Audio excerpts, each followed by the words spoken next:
कहानी का नाम रात की भूख। एक छोटे से गांव में जहां रात को सुनसान राहें होती थीं, एक युवक नामक अर्जुन रहता था। वह गांव के पुराने हवेली में रहने के लिए इजाजत प्राप्त करता है, लेकिन उसे पहली रात से ही अजीब और खौफनाक घटनाएं महसूस होती हैं। जब उसने एक रात अपने कमरे में खुद को बंद किया तो वह अजीब आवाजें सुनने लगता है। रात के काले पर्दे में कुछ अनजान चिन्ह और उसे लगता है कि कोई अनदेखा उसकी ओर बढ़ रहा है।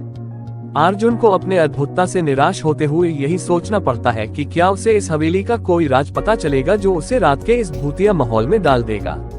Part of 2। एक अजीब रात थी। बर्फबारी से ढके हुए एक पुराने हवेली में एक आवाज गूंजती हुई रात को चिरपिंग से मिल रही थी, जैसे कोई अदृश्य ताक खेल रही हो। एक एक करके सभी कमरों के दरवाजे खुद बंद हो रहे थे और वहां एक खौफनाक चिर रौनक बिखेर रहा था।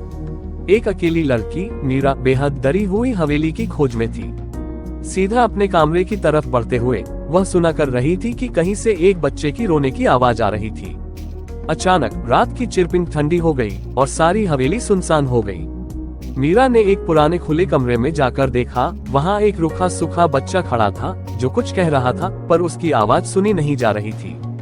उसके पास जाने पर मीरा ने देखा कि वह बच्चा एक पुराने रोने वाले गुब्बारे के साथ था, जिसमें एक आत्मा की आवाज बसी हुई थी।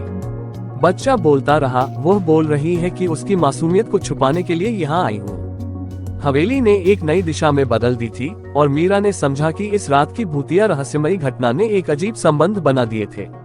रात के अंत में जब अर्जुन को अद्भुतता के भयानक रहस्यों का पता चलता है तो वह अपने आत्मविश्वास के साथ इस सबसे निपटने का विरोध करता है। क्या उसे इस राजसूची से बचा जा सकता है या उसकी जिंदगी इस भूतिया गांव में हमेशा के लिए बदल जाएगी?